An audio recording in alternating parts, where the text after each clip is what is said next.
नमस्कार दोस्तों, UP triple SC से मुख्य सेविका भर्ती को लेकर यहाँ पर बात करेंगे। जैसा कि आप सभी लोग इंतज़ार कर रहे हैं रिज़ल्ट का, और उससे पहले कोर्ट में जो स्टे लगा हुआ है आप लोगों की भर्ती को लेकर, स्टे हटेगा उसके बाद ही आपका परिणाम जारी होगा, क्योंकि स्टे से परिणाम पर रोक लगी हुई है। और साथ ही साथ यहाँ पर योग्यता को लेकर जो आप सभी के मन में एक बड़ा सवाल है, उसको लेकर आरटीआई से जवाब मांगा गया था। तो लगातार अभ्यर्थियों की ये प्रश्न बन रहे थे कि जवाब आया है कि नहीं। आज भी ज्ञापन दिया गया आपकी भर्ती को लेकर। जनता दरबार से क्या आश्वासन, इसके विषय में भी चर्चा की जाएगी। तो वीडियो में लास्ट तक बने रहें। एक छोटा सा निवेदन आप सभी से, अगर चैनल पर नए हैं तो चैनल को सब्सक्राइब कर लें। वीडियो पसंद हो तो लाइक शेयर भी ज़रूर करें। तो जैसा कि यूपी ट्रिपल एससी से मुख्य सेविका भर्ती में आज जो है बहनें ज्ञापन देने के लिए मुख्यमंत्री जी से मिलने गई हुई थी, और मुख्यमंत्री जी से जनता दरबार में उनसे मुलाकात नहीं हो पाई, या मुख्यमंत्री जी वहाँ पर नहीं आए मुलाकात करने के लिए। और भी अलग अलग मुद्दों को लेकर अलग अलग लोग जो हैं वो जाते हैं जनता दरबार में अपनी अपनी समस्याओं को लेकर, समस्या का समाधान, क्या समस्याएं हैं, ज्ञापन के माध्यम से मुख्यमंत्री जी को दिया जाता है।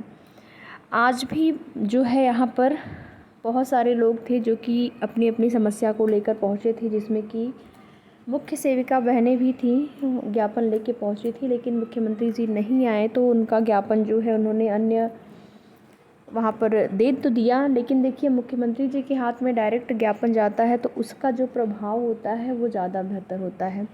कई बार ऐसा हो चुका है कि डायरेक्ट मुख्यमंत्री जी से मुलाकात नहीं हो पाती है। डायरेक्ट मिलने से जो उसका प्रभाव होता है वो अच्छा पड़ता है। तो डायरेक्ट मुलाकात नहीं हुई है। यही है कि आश्वासन तो आप किसी को भी देंगे, कोई भी अधिकारी या मंत्री या फिर वहाँ पर सांसद वगैरह जो भी रहते हैं, अगर ज्ञापन दिया जाता है तो वो लोग आश्वासन दे देते हैं कि हाँ ठीक है, हम आपका जो ज्ञापन है मुख्यमंत्री जी तक पहुँचाएँगे।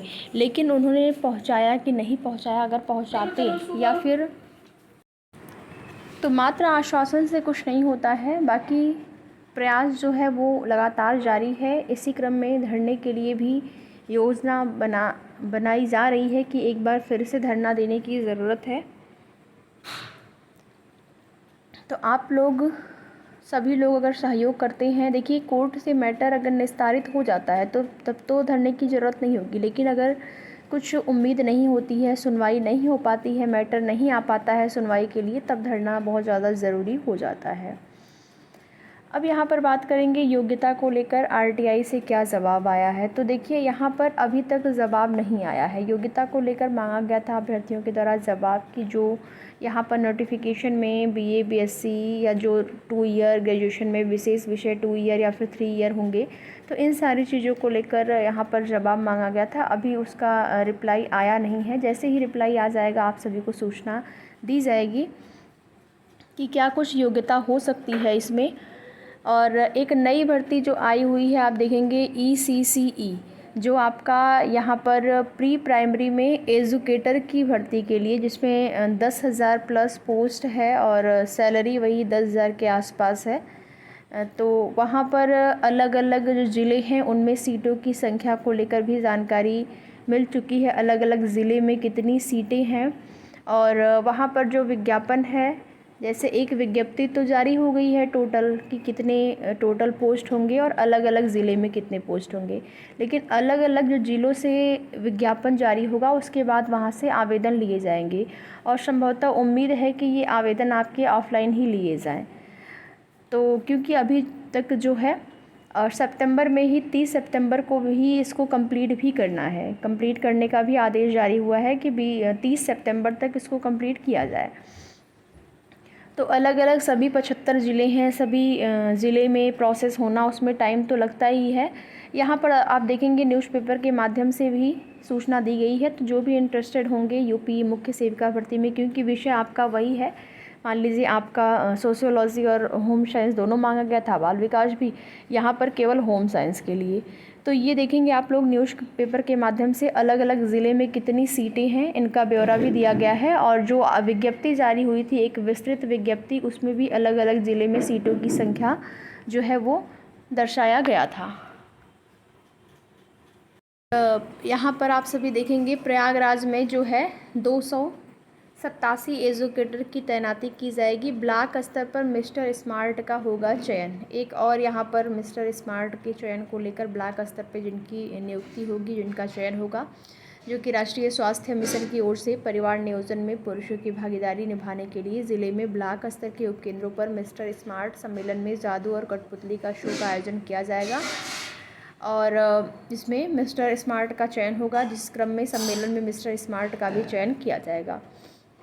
उत्तर प्रदेश सरकार ने बेसिक शिक्षा परिषद के स्कूलों के साथ संचालित आंगनवाड़ी केंद्रों में 10,684 early childhood care and education educator की भर्ती करने का निर्णय लिया है। इसके तहत प्रयागराज में 287 एजुकेटर की तैनाती होगी। इसमें से 23 एजुकेटर PM-श्री स्कूलों में, जबकि 264 अन्य आंगनवाड़ी में रखे जाएंगे। इसी प्रकार कौशाम्बी में 108, प्रतापगढ़ में 219, फतेहपुर में 171 एजुकेटर रखे जाएंगे। इन एजुकेटरों को 10,313 रुपये प्रतिमाह मानदेय मिलेगा, जिसमें PF और ESI भी शामिल होगा। आउटसोर्सिंग के माध्यम से ये जो है आपका रखा जाएगा और इसमें एजुकेटर यानी कि संविदा कर्मी होंगे। 11 महीने के लिए इनकी नियुक्ति होगी।